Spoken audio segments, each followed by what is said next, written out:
lied and snuck out at night, not knowing my husband was waiting to catch me. I got caught in the act, and now I'm left with nothing. I can't really go out.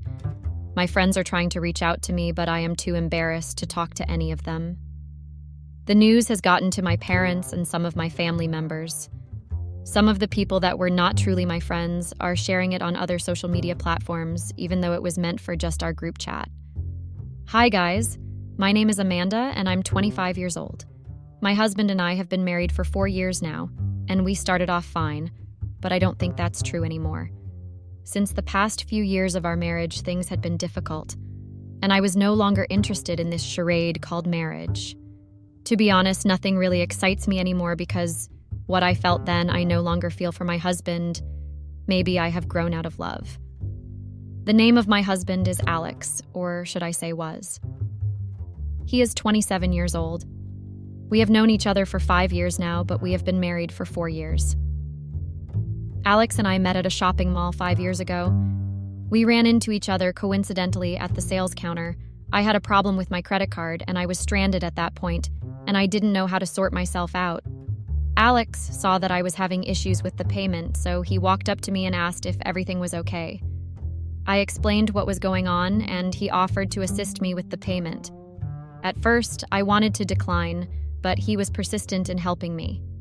In order to save myself from the embarrassment that my card was causing me then, I allowed Alex to help me with the payment, so we got out of the mall together and I collected his contact details and told him I will give him a call so he could send me his account details in order for me to transfer the money he had spent paying for my items.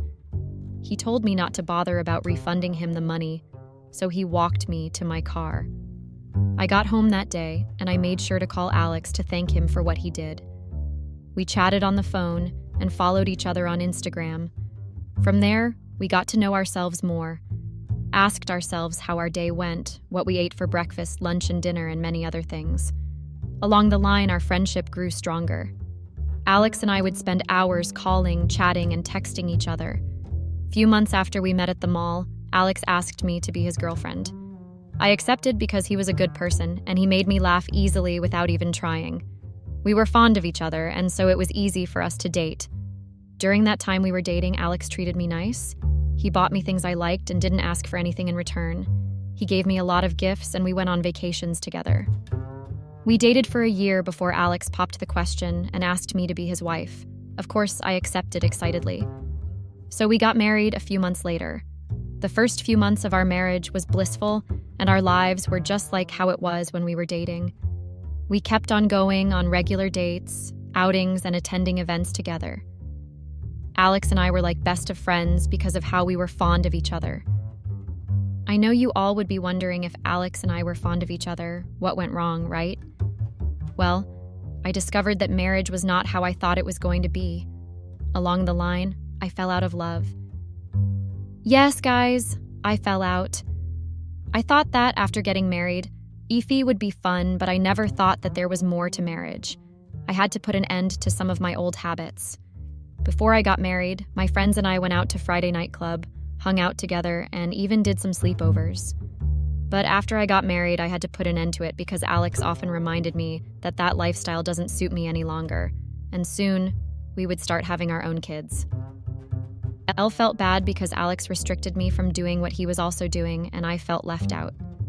Being a full-time housewife is not really for me because I am a social person, and I like hanging out with my friends and making memories. Now, the only thing stopping me is my marriage to Alex. Alex often goes to work and comes back late at night, even though he does not have a hectic work schedule. He always hung out with his friends, leaving me alone at home.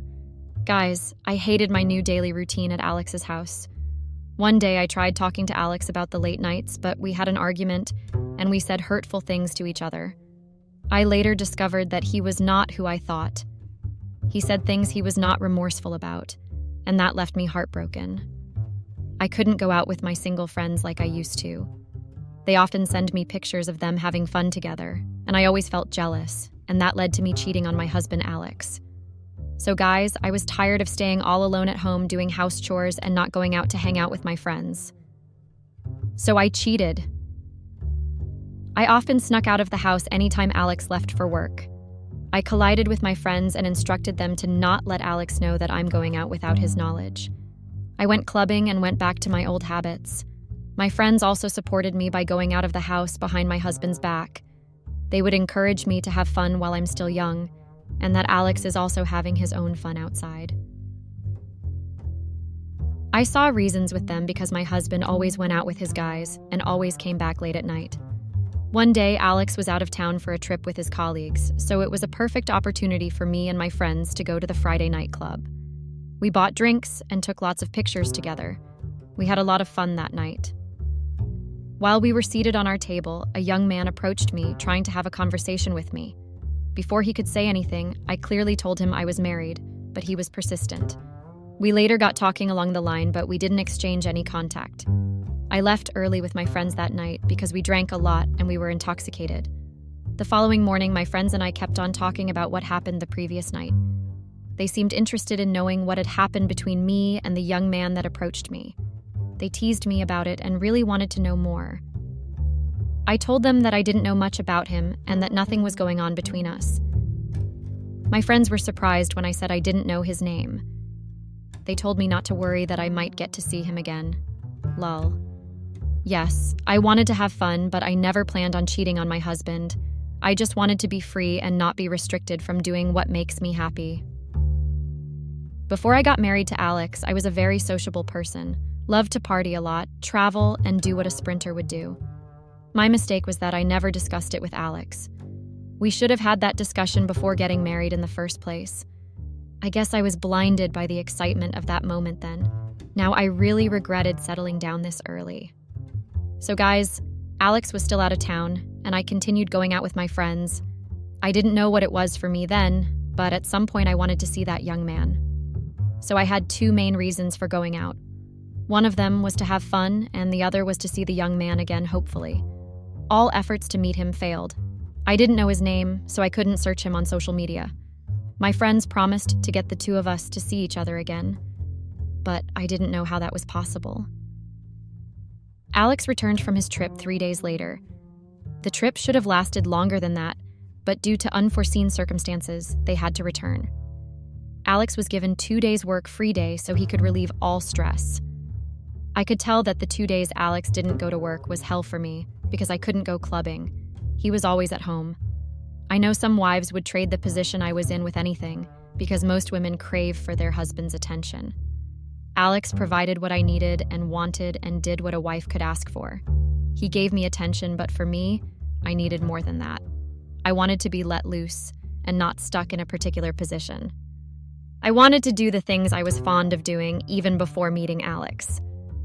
During one of the regular outings I had with my friends, I was privileged to meet the young man I had met at the Friday night club. We recognized each other, and we chatted like we had known ourselves for years. We introduced ourselves. He said his name is Philip and asked what my name was. I told him I'm Amanda, and we exchanged contacts. I also told him I was married, and he said he knew that already because I had made it clear to him the last time we met at the club. Lol. Philip is a 26-year-old entrepreneur. Ever since I met Philip, it was like I found what I always wanted. He always took me out to lots of nightclubs. In fact, I hung out more with Philip than I did with my friends. Sometimes he would tell me to invite my friends to come join us.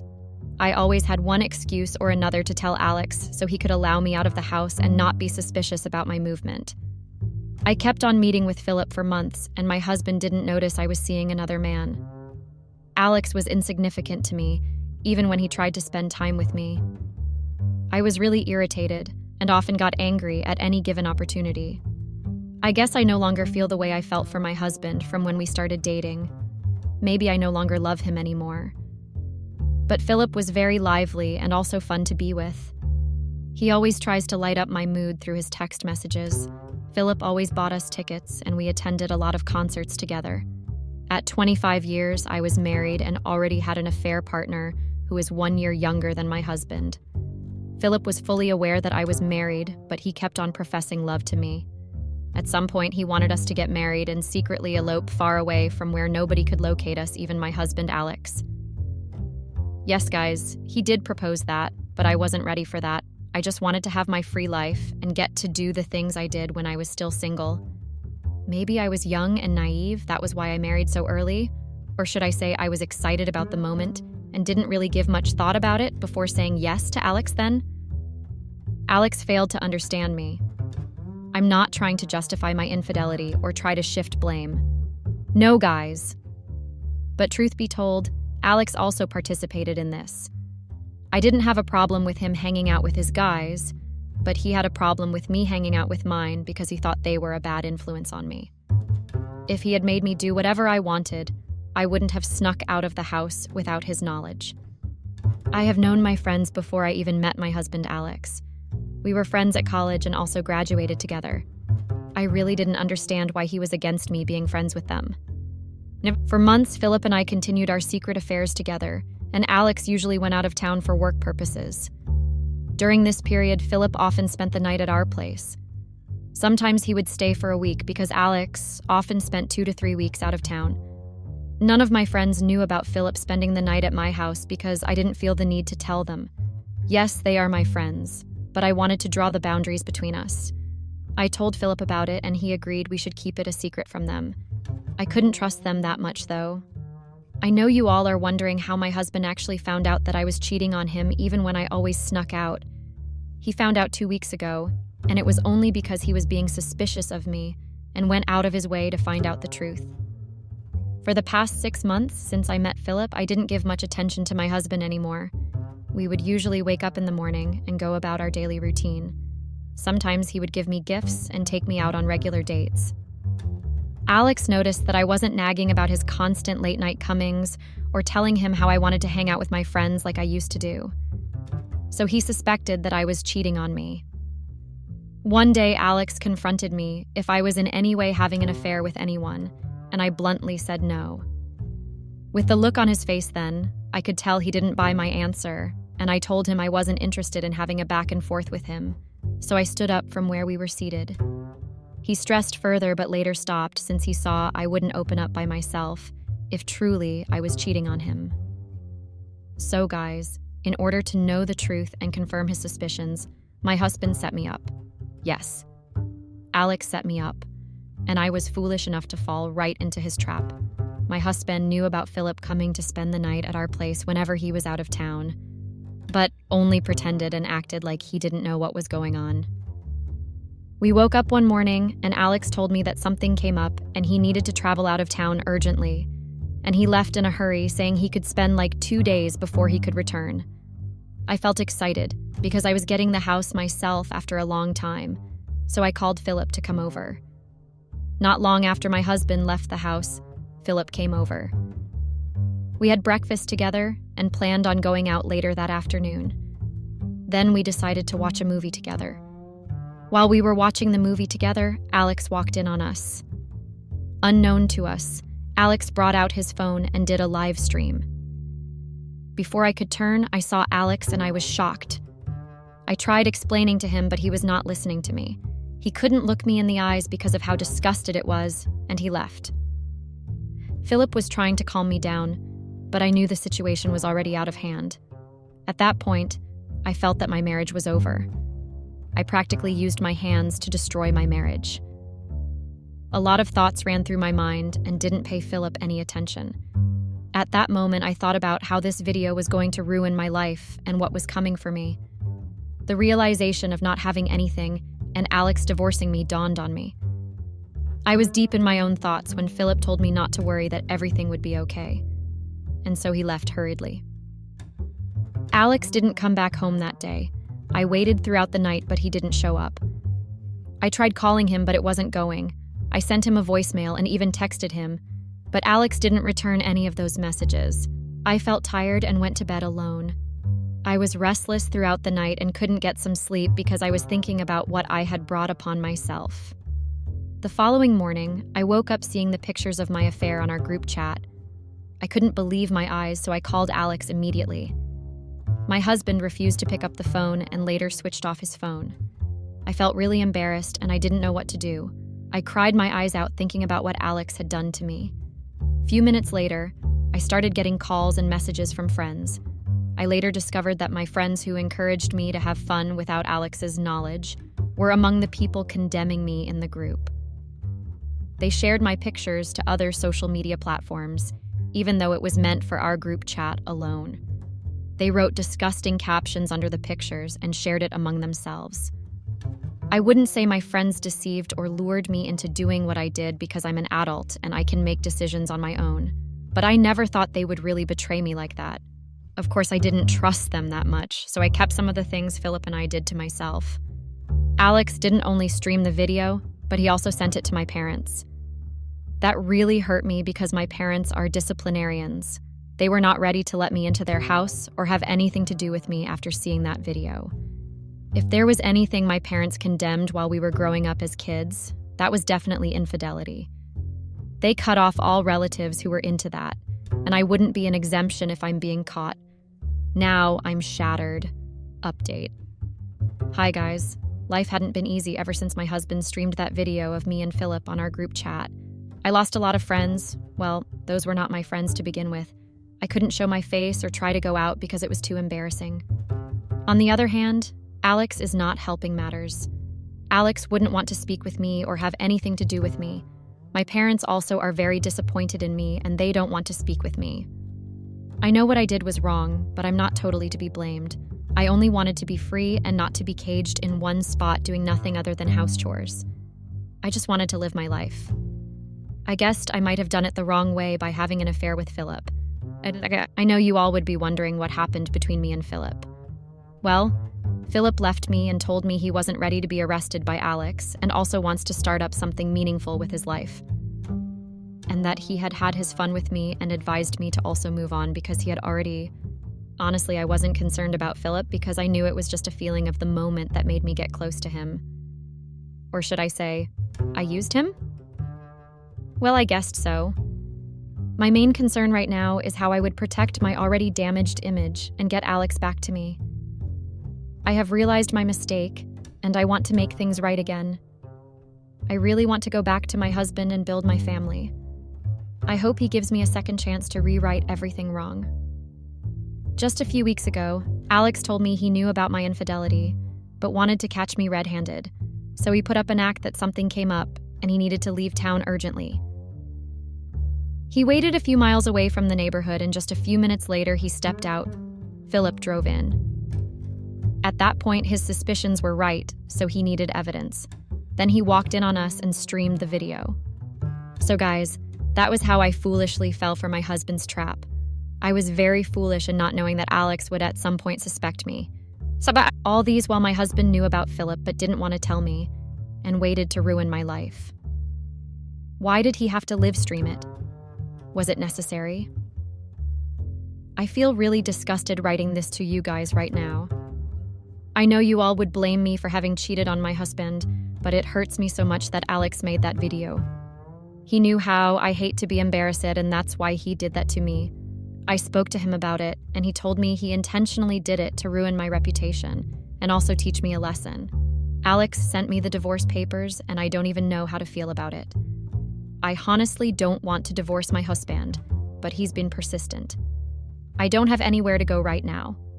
All my friends have left me, my parents wouldn't want to talk to me, and Philip wouldn't open his door to me. Right now, I managed to get a small apartment for the time being. I can't continue like this because I have no business of my own to fend for me. Alex wouldn't give me a listening ear. He closed all of our joint accounts and froze my credit cards, leaving me with nothing. I have learnt my lesson, and I guessed I learnt it the hard way. One faithful day, I got a message from the group chat. When I opened the message, I couldn't believe what I saw. I got the biggest shock of my life. I saw that one of my friends, Sarah, who advised me to go out and have fun, was going out with my husband, Alex. I was very surprised, and I couldn't believe what I was seeing. They posted a lot of love-up pictures and did what couples do. This was quite ongoing for a while now, but they kept it all a secret. They really wanted to spite me. That was why they posted it on the group chat. I felt betrayed by the two people I once called family. How could Alex start going out with my friend? Why would he want to be punished like this? I never knew my friend would go after my husband in my absence. After seeing those pictures on our group chat, I picked up my phone to call her. I called her several times and she didn't pick my call, so I decided to pay her a visit. I knocked for a while before she opened the door. She was surprised to see me and didn't want to let me into the house. We struggled and I was able to enter. Immediately I entered. I asked her why she hasn't been picking my calls and why she is avoiding me. She said she wasn't avoiding me because she isn't scared of me. I asked her what that meant and she said I was the one that cheated on my husband and he dumped me because he doesn't want me anymore. I asked her if she had eyes for Alex and why she would call herself my friend and still secretly have feelings for my husband. Why did she tell me to cheat on him when she had eyes for him all along? And Sarah told me that I was a complete fool to take such advice. Which woman in her right senses would have a complete home and still want a boring single life? Now that I think about it, I guess she is right. No woman in her right senses will take marital advice from a single friend. Update. Hi guys, I hope you all are still ready for my story because I still have a lot to say. This will be the completion of my story because I am now a divorced woman. I saw many of you in the comments judging me and everyone in this story. I guessed I deserved most of the negative comments I got. Let me tell you all how I finally got divorced. After the back and forth with Sarah, I got so angry and went to Alex's house. I asked him why he decided to cheat on me with one of my friends, and he said it was his little way of paying me back for bringing in another man into our matrimonial home. We got into a heated argument that day, and I was really irritated about it. Alex told me he has filed for a divorce and he would send it to me. I got angry and asked him why he didn't ask for her permission before filing for a divorce. Alex said that there was no need for that, because he didn't give me the permission to bring Philip into our home. Honestly speaking, guys, I cried after hearing such words from my husband. Seeing my friend with my husband hurts me so much. I never knew she had eyes for Alex all these while. I wallowed in self-pity when Alex told me to leave his house anytime I'm done crying. Thinking about it, I wanted to let loose and not be tied down. But now, I have realized that there's nothing really in that life, and I have really messed up. I should have seen this coming and never have taken advice from my single friends. I should have protected my home from friends like this. Maybe this was what Alex saw that warned of not having anything to do with them. After leaving Alex's house, I discovered that the divorce is going to take a toll on me because I had already been through a lot even before the divorce happened. A few days later, the divorce papers were ready and they were sent to me. I didn't sign it because I was not ready to let go of my husband. I know I messed up, but everyone deserves a second chance. So I took the papers to Alex, and I asked him if he truly wanted this, but he told me that there was nothing left again. I went home and I was very devastated. I got home and decided to harsh out a plan to make sure that I make it out having a divorce. I was very desperate because I didn't want a title of a divorcee, even though I was the one that caused the problem myself. One of the reasons I was very desperate is because I could not just watch the same person that caused my marriage harm end up with my husband. I made sure that I would do anything so that the both of them did not end up together. He could divorce me and get together with anybody else, but surely not Sarah that advised me to leave him. Even though I was the fool for accepting everything, I can't let it go. It took me some time, but I finally decided to speak with my parents about it. I know that they would not agree with me because they do not condone infidelity, and there was every possibility that they would chase me out of the house. But I was ready to take that risk because I had already risked everything. I didn't want to end up alone, so I decided to go and recruit some of my aunties and uncles to follow me and go speak to my parents.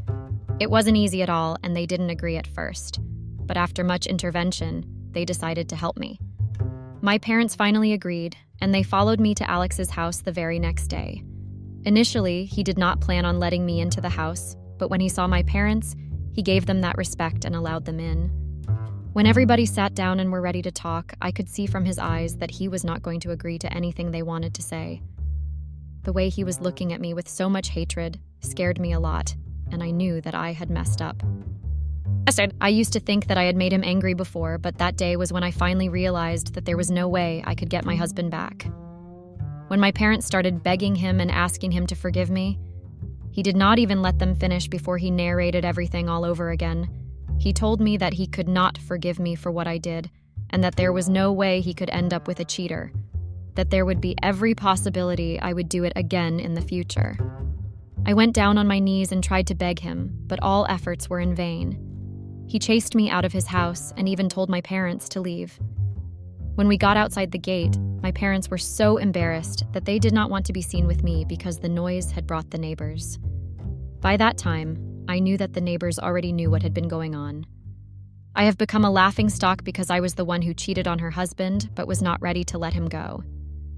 I even heard people whispering that I was very selfish for thinking that I could hold onto a man that I disrespected. I got embarrassed and ran home without even waiting for the rest of the people I came with. When I went home, I made a conscious decision to finally divorce Alex because I knew that I had tried everything and nothing worked. I did not want to keep embarrassing myself and staining my family's name. The very next day, I signed the divorce papers and sent it back to him. It was a hard decision, but I had to make it. Alex did not call me or acknowledge that he received the divorce papers, and I did not care to ask. The fight for spousal support was a very difficult one, but even though my lawyer advocated for a certain amount, I did not want to become greedy and ask for it, because I knew that if he wanted to, he could prove that I did not deserve the spousal support. At the end of the day, I settled for a very minimum amount, but I am grateful that I even ended up with it. I decided to get my life back together because I could not let such an incident weigh down my life. While I was at home and lonely, I realized that a simple decision, or rather a very bad decision I made, has ruined everything, and the friends I thought that meant a lot to me left, and even my husband also left me. So I decided to reorganize and get everything back together. Everything happened about 4 months ago. Just yesterday, I got the news that my ex-husband broke up with the friend that had betrayed me. And I was very happy because I wanted him to be with anyone but not just Sarah. I was finally able to move on because the whole thing that had been holding me back was the knowledge of their union.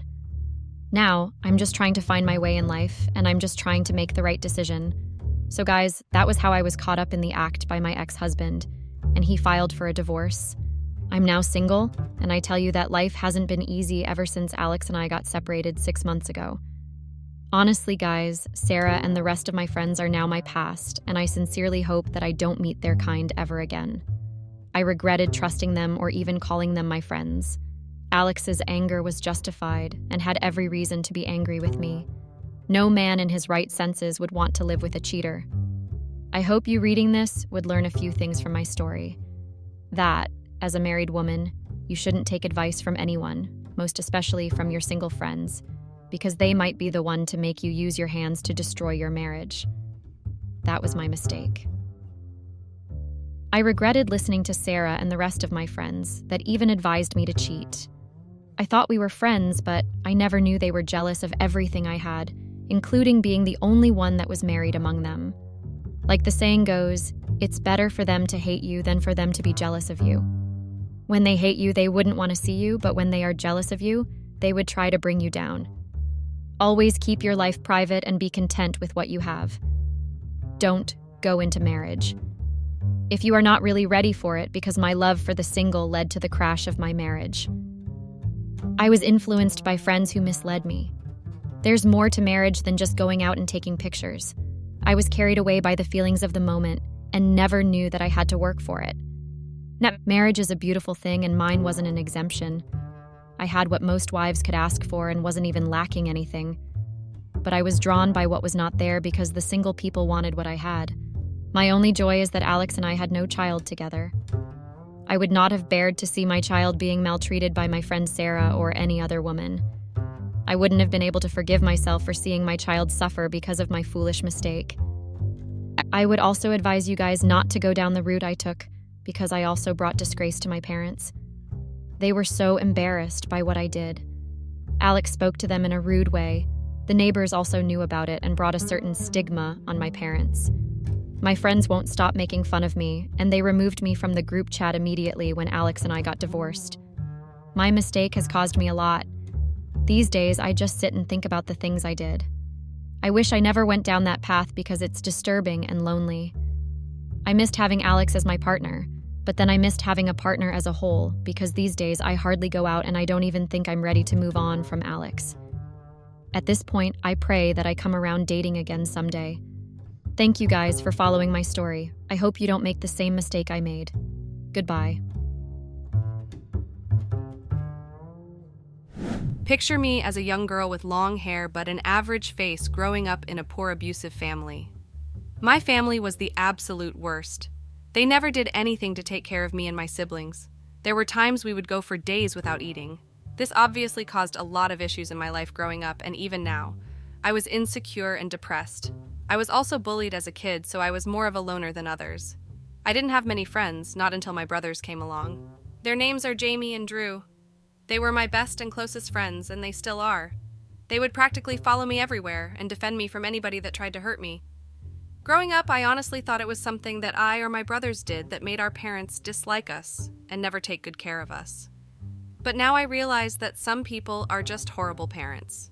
Each person develops a maternal or paternal instinct and love for their child, but that instinct skipped my parents. It's not as if I'm trying to justify what I did, no. I know what I did was wrong, and no excuse will justify my disgusting actions. I regret what I did, and I hope that I might find some semblance of peace or something by posting on here. I'm married now, and my life was going great until I cheated on my husband and broke my family. You're probably wondering why I'm telling you all this, and you don't understand. So I'll start from the beginning. My name is Angela, and I am a 30-year-old woman, married to my husband Steve, a 32-year-old man. We've been married for 3 years now. We don't have any kids yet, but we were planning on having some soon. I want to tell you my story. I'm not a writer, so pardon me if there's any mistakes, but I'll make sure you'll understand what I'm telling you. This is my story, and I hope that by sharing it here, I'll not only find some respite, but also some people might learn 1 or 2 things from it and not make the same mistake I did. But first, let me explain so you understand. I'll start from the beginning of my married life. I met my husband when I was 21 years old in college. 9 years later, and I still remember that day like it was yesterday. I stepped into the busy college library. The air always smelled like old books, and everyone was engrossed in their studies. I was on a mission to find a philosophy book for an assignment, navigating through the tight bookshelves. As I reached for the philosophy book I needed, I accidentally touched another person's hand. Surprised, I looked up to see a guy with warm brown eyes. "Sorry," he said, smiling awkwardly, both of us letting go of the book at the same time. "No problem," I replied, nervously laughing. It was Steve, a fellow freshman. Our eyes met, and there was this weird connection. We started chatting about our classes, favorite books, and of course, the confusing world of philosophy. The library, usually a quiet place for solo study, turned into the backdrop for something more. Our talks expanded beyond textbooks, and soon we were exploring life's complexities together. What was once a silent place filled with the rustling of pages now echoed with our laughter and shared thoughts. Our chance encounters became deliberate meetings. We'd intentionally choose the same spot in the library, our corner of shared musings.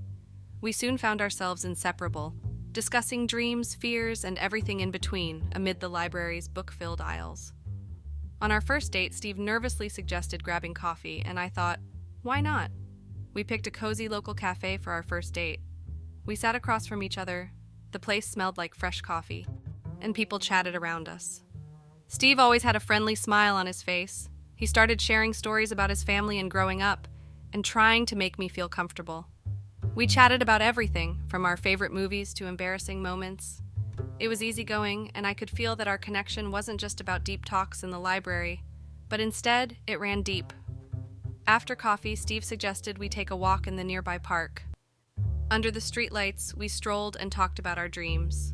We found a bench, and that's when Steve admitted he played the guitar.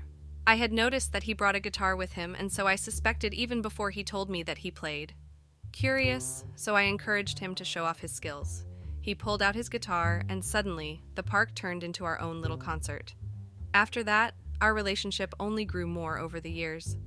And a few years later, Steve and I decided we were ready to tie the knot. Our journey together had been filled with laughs, shared moments, and lots of love.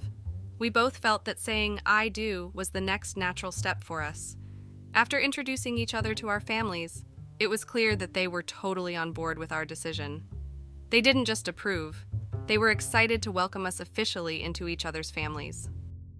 When it came to planning our wedding, we wanted something simple but meaningful. We found a cozy venue with an outdoor vibe for our small guest list of close friends and family. As we dove into the wedding prep, we worked together on everything, from choosing the food to creating a playlist that reflected our journey. We added personal touches, like a photo display of our college days and songs that meant something to us. The excitement built up as we thought about our vows, promises that really meant something to us. Invitations went out, and as the big day got closer, we were a mix of nervous and super excited.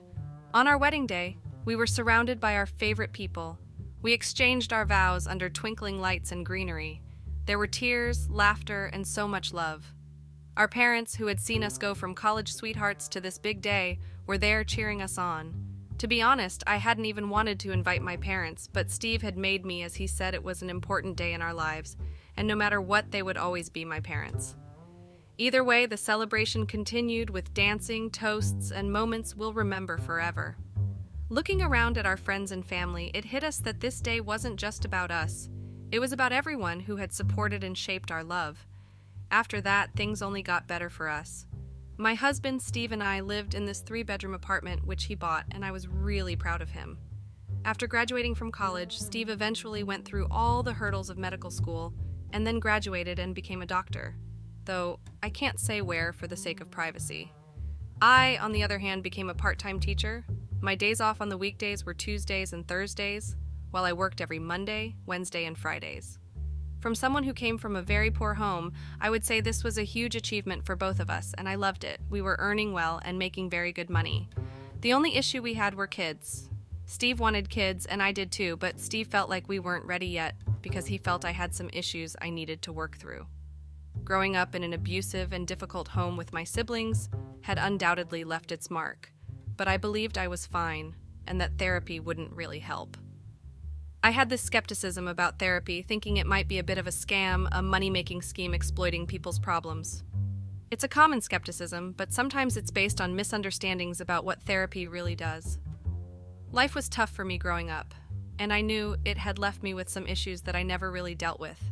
Steve, being caring and perceptive, noticed how my past could mess with our plans for the future. He wasn't being critical. He just wanted us to be rock solid before bringing kids into the mix. I was stubborn about getting professional help, thinking I could handle my problems on my own. Therapy felt like admitting defeat or saying I couldn't deal with my own baggage.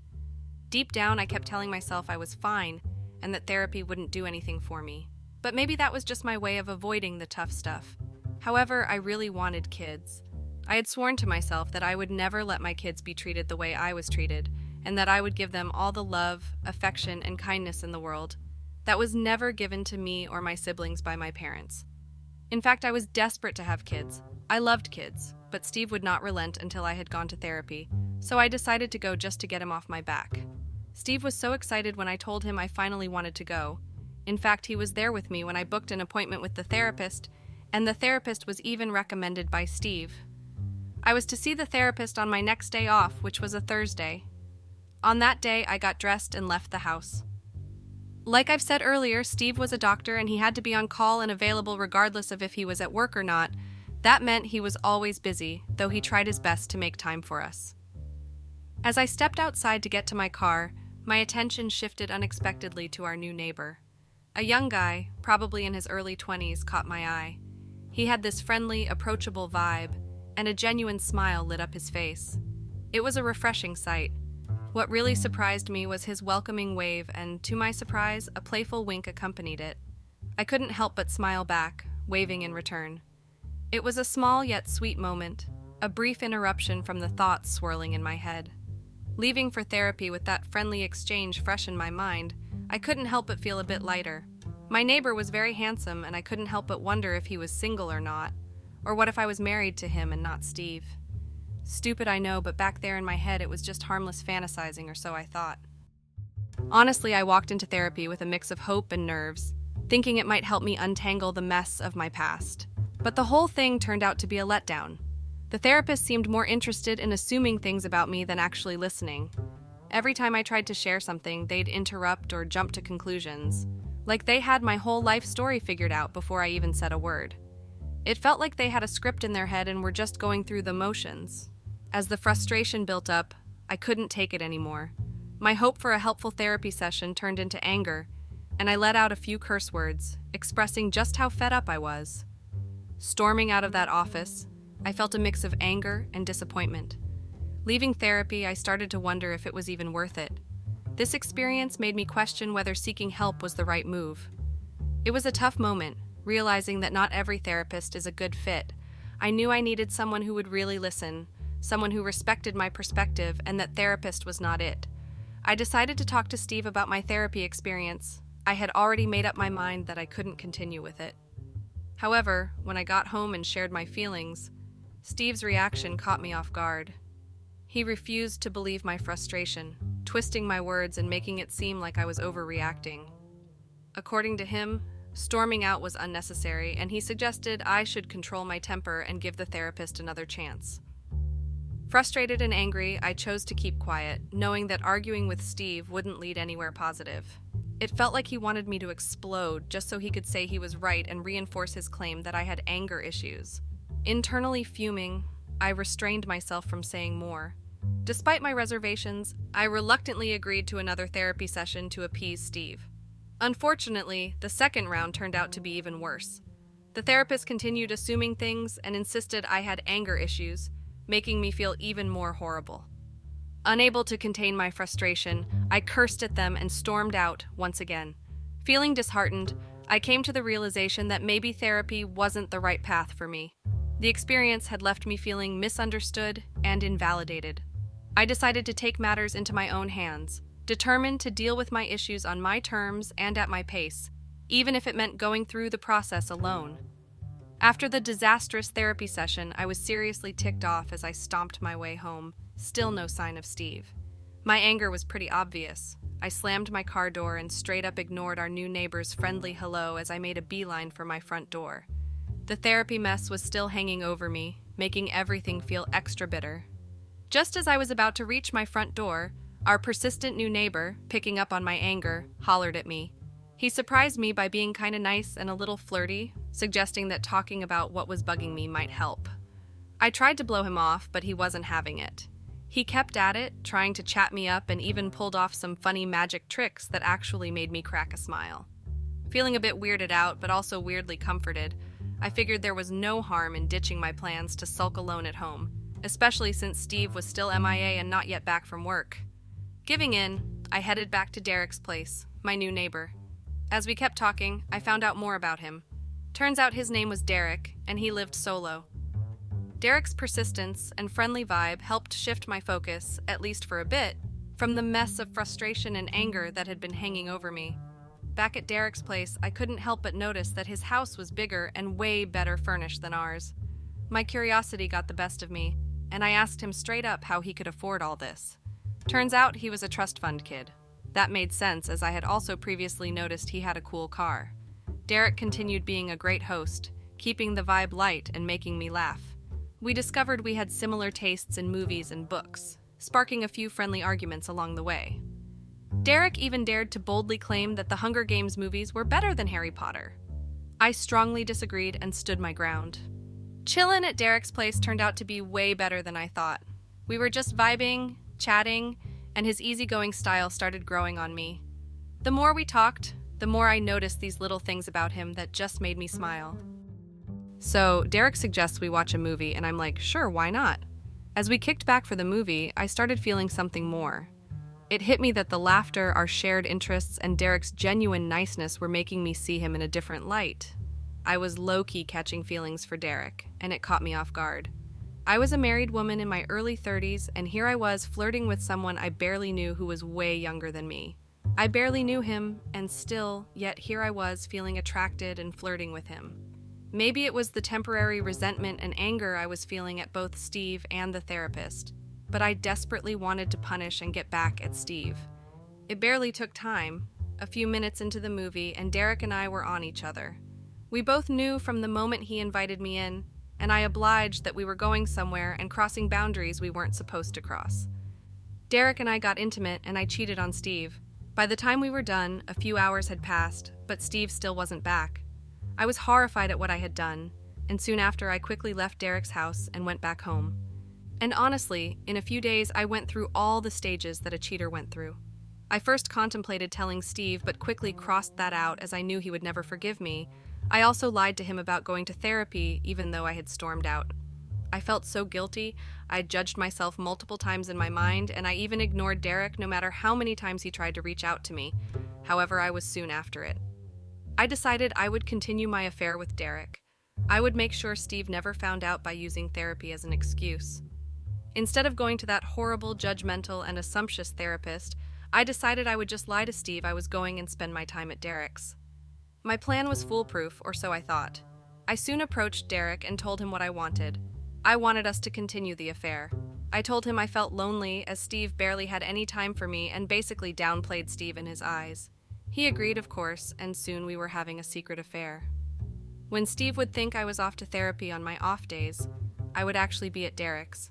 I would wait for Steve to leave and head to work at the hospital before I would go to Derek's and spend the day with him. I started feeling and acting happier. Derek had a way of uplifting one's mood no matter how sad and angry you were. Steve noticed these changes in my mood, and he happily thought that it was therapy that was making me this happy. Steve would tease me about the day I said I would never go to therapy again after angrily coming home. He would ask me to compare the sad me on that day to the happy me of nowadays. He would comment on how happy he was that therapy had made me happier and that I should be grateful to him for pushing me to continue on to therapy. I would just smirk in my mind and agree with him. That continued on for a long time. Steve would think I was at therapy, but I would be at Derek's. On the fateful day my secret was finally exposed, everything went on as usual. I waited for Steve to leave the house and head to the hospital. I kissed his goodbye and watched his car leave the driveway. Then I dressed and headed out to Derek's. Then I proceeded to spend the day with him. We had fun like usual. We were intimate. Then we had breakfast and even lunch together and watched a bunch of movies. Steve had mentioned to me that he ordered something online and expected it to be delivered that day, so I decided to go to the house and check if the item had been delivered as I hadn't really been watching out for it. However, before I even got to the house, I noticed that Steve was on our front porch standing and staring at me. I knew he had seen me coming out of Derek's house. Deciding to play it cool, I walked up to him and tried to pretend and lie that Derek had recently bought an IKEA furniture that needed assembling, and that I had gone to help him with the assembling. However, it was pretty clear Steve didn't believe me. He just shook his head and walked inside the house. I continued trying to defend myself, but it was no use. I had been caught. Steve laid it into me. He was so angry, he couldn't even keep his words straight. He was stuttering. He asked me why I hadn't been going to therapy. I was shocked. I asked him how he had known, and he told me a few days earlier he had called the therapist to thank him for my improvement, and the therapist had been surprised and told him that I never went to another session after the two where I stormed out. Steve said he had wanted to confront me, but he had wondered where I always went if I didn't go to therapy, so he waited a few days to watch me, and now my secret was open. Steve was so heartbroken. He wondered what I had seen in the new neighbor. I tried to beg him, but he refused to listen. He told me he was never getting over this betrayal and that we were done. He told me he wanted me out of his house before he came back and that he would make sure to inform everyone about what I had done. No amount of begging made him change his mind. I begged and cried and even knelt, but Steve was adamant. He wanted me out and he wanted a divorce. He then left, presumably to work. I was heartbroken. I had ruined my marriage with my own hands. I cried for hours on end before realizing that I had no choice but to park my stuff and leave, and also hope that Steve eventually forgave me and let me back into the house. I didn't want a divorce. I loved my husband, but there was nothing I could do as I was greatly at fault. I went over to Derek's and told him what happened. He said he had wondered where I went because I had told him I would only take a few minutes to check if the package had arrived. Derek also said that he had noticed Steve's car in the driveway and assumed I was waiting for him to leave first before coming back over. I honestly thought maybe Derek would take me in since Steve had kicked me out, but he vehemently refused. I was shocked. I thought he liked me. But Derek revealed I was just a means to an end and that he never liked me. He even laughed in my face and said he couldn't stay with a dishonest woman before kicking me out. I was stunned. My heart had been broken twice in one day, and worse of all, I had broken and destroyed my marriage, all for someone who saw me as a means to an end. Soon enough, my phone started buzzing, and everyone was calling. Steve's parents called, and when they saw I wouldn't pick, they sent me insulting texts about how I should be ashamed of myself. Even my parents called, but I refused to pick. I was already in low contact with this, so I was even surprised Steve had called them and told them what happened when he knew I didn't like talking to them. The only people's call I picked were my brothers. I was in tears as I explained to them what happened, and even though they were angry at first and even scolded me, they also gave me a 30-minute lecture about how what I had done was so wrong. But at the end of the day, I would always be family. They couldn't abandon me in my time of need, and so they came over immediately and helped me pack my stuff and took me to stay with one of them. I'm currently in my brother's house, and all I can say to you guys is I regret everything. Steve is still not in communication with me, and the only thing he has told me is that he will bring over divorce papers for me to sign. I have lost everything. I feel so angry at that therapist. I am in the process of lawyering up, and I've decided to ask my lawyer if I can sue the therapist for violating patient confidentiality by revealing to my husband that I wasn't coming to therapy, though my brothers think the therapist wasn't at fault. Well, that's the story of how I ruined my marriage for some fun. Thank you guys for listening, and I hope you don't make the same mistakes I did.